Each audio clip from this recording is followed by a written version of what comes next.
May mga bulong-bulungan ngayon sa entertainment circle tungkol sa isang kilalang programa na umano'y sumasailalim sa malawakang restructuring sa production side.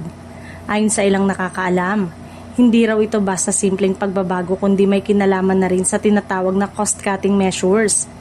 Napapansin daw ng ilang staff at taong malapit sa programa na mas naging streamline ang operasyon nito ngayong kumpara noon. May mga segment daw na pinaiksi at may ilang on-ground activities na hindi na kasing dalas na ginagawa upang makatipid sa logistics at manpower. Dagdag pa ng mga bulong-bulungan. May mga posisyon umano sa production team na hindi na pinalitan matapos ang ilang pag-alis ng staff. Sa halip, inabsorb na lang ng ibang natitirang crew ang mga gawain para mapanatili ang tuloy-tuloy ng airing ng programa.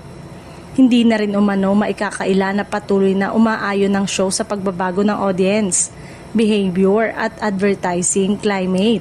Kaya't napipilitan itong mag-adjust sa mas practical na production setup.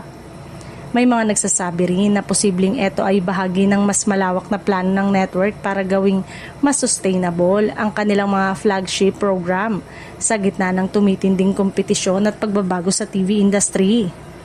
Sa kabila ng lahat, nananatiling matagumpay at tuloy-tuloy ang pag-ere ng programa kaya tila walang direktang epekto sa on-cam energy na nakikita ng viewers. Pero sa likod nito, may tahimik na pagbabago raw na nagaganap. At ang tanong ng marami, alin sa mga kilalang programa ang tinatamaan ng silent restructuring na ito?